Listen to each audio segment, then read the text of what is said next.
This is Dolynny TV, ladies and gentlemen. Good evening and welcome back to another edition of Edmonton Oilers discussion here on the channel. And let me tell you, what, she's been a crazy past few days, right? Obviously the news Dominic Cahoon, the rumors attached to Mike Hoffman that led to Dominic Cahoon, and now today just kind of settling into where Dominic Cahoon and the Oilers are sitting. Now, there's an interesting question that keeps getting asked, right? Where do you put Cahoon? Do you put him with McDavid? Or do you put him with Draisaitl and break up the dynamite line? What do you do? And that's got me thinking of a whole nother thing. I discussed earlier today about how the Oilers are the most dangerous team in the NHL, and just look at the roster. It explains itself if everybody lives up to potential. And two guys that you always know live up to potential are McDavid and Draisaitl right off the bat, right? You don't have to think about that for more than 2 seconds to know that those guys are bona fide superstars in the NHL year in, year out. No question about it.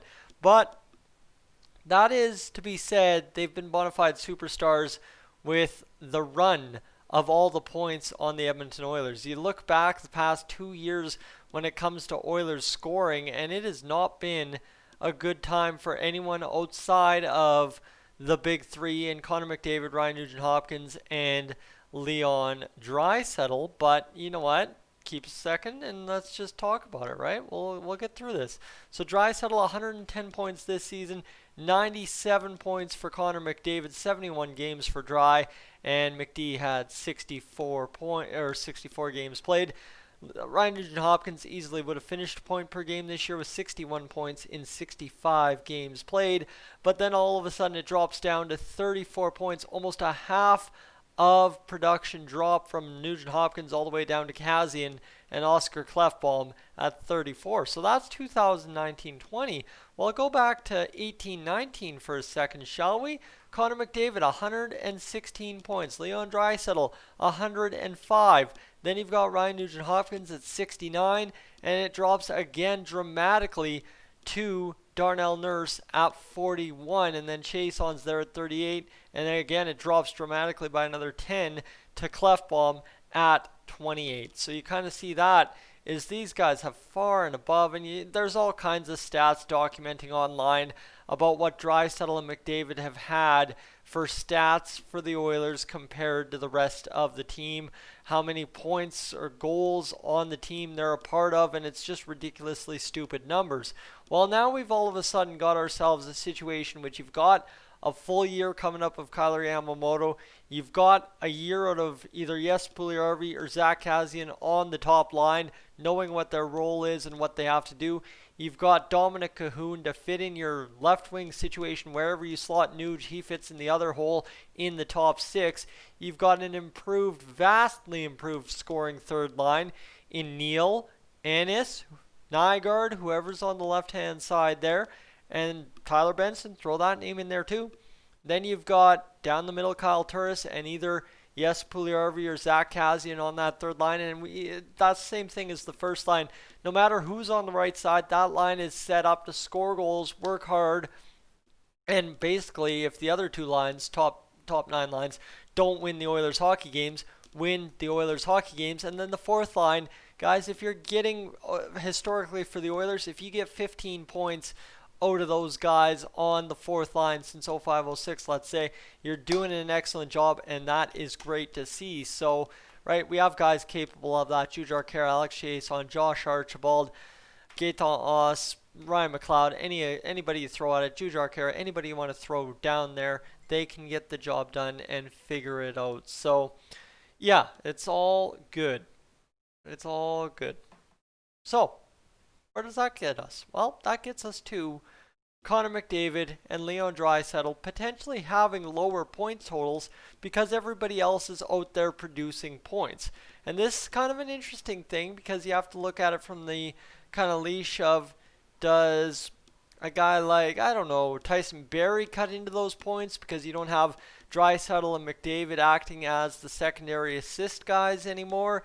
Or do you have a situation in which, because you've got 3 lines rolling, less ice time for those guys, plus a fourth line that's capable, and suddenly they don't have the ice time to produce? And there's a lot of questions you can ask. And I guess the other side too is, how does the power play work? if you all of a sudden have Tyson Barrie distributing the puck more efficiently, maybe he's taking more shots on the power play, and James Neal or Alex Chiasson is pouncing on pucks and burying them before Connor McDavid or Leon Draisaitl both get touches. So I don't know if it's necessarily a situation in which like Connor McDavid and Leon Draisaitl both have reduced point totals, or where even one has a reduced point total, because we can sit here and talk about reduced point totals, but you know what, in all situations, if the Oilers have more offense, one should lead to the other, in which Connor McDavid and Leon Draisaitl should be able to produce more points because there's more capable producers on the team for them to get points off of. And technically speaking, that would make sense, right? If Connor McDavid has two legitimate wingers, say a Ryan Nugent-Hopkins and a Zach Kassian, two balance out players for Connor McDavid, suddenly, yeah, 100%, you've got the job to go and get it done and allow Connor McDavid to have like a 125, 130 point season and just go to bananas on the point sheet. Well, makes sense.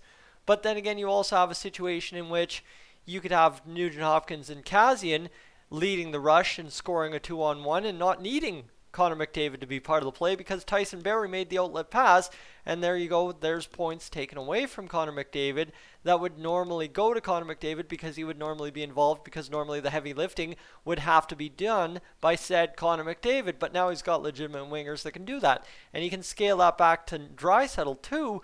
But then if you try to scale that argument back to Draisaitl, you saw what Draisaitl with Nugent-Hopkins and Yamamoto did is just go absolutely crazy. And yeah, he had two great wingers. Like Yamamoto was point per game, Nuge was dang near point per game, and Leon Draisaitl's sitting there fancy at 110 points in 71 games played. So you look at it a million ways, and yeah, sure. I think honestly, looking at the numbers and looking at the way the Oilers' offense is set up, there should be a decrease in their numbers.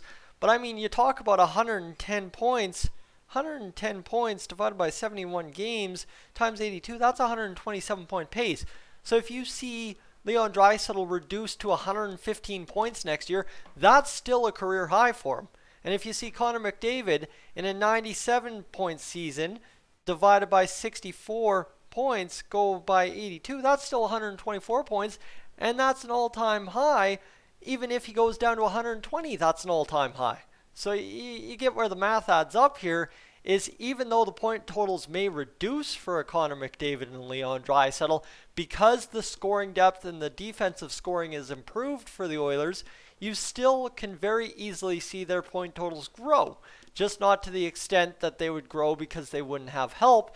And I guess how do they grow if they don't have help? But you kind of have seen that for the past 2 years in Edmonton. So what doesn't make sense makes complete sense in my mind, that the fact that despite their point totals growing, they aren't going to grow essentially as much as they possibly could because they don't have to do all the work themselves. Therefore, they don't see as much ice time. Potentially, right? You could see a minute and a half reduction in Connor McDavid and Leon Draisaitl's ice time, especially depending what Dave Tippett does with the power play this year. And then all of a sudden, yeah, you know what? Maybe they're missing 10 points at the end of the season. But based on what they do last year, if they do that minus 10 points, they're still looking at potential career highs, or right there marking career highs or tying career highs. So it's interesting because this is a problem that I don't think the Oilers or Oilers fans would have ever thought we'd have, in which we're actually talking about the Oilers being so good that Connor McDavid and Leon Draisaitl might be missing points at the end of the year, even though they're putting up career high numbers.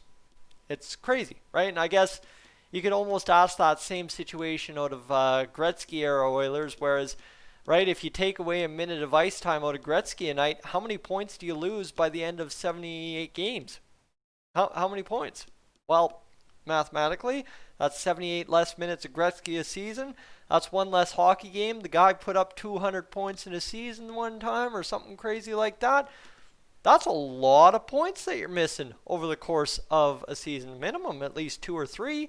So, right, that does go to figure that even if you have Connor McDavid and Leon Draisaitl hitting career highs next year because of the depth of the team,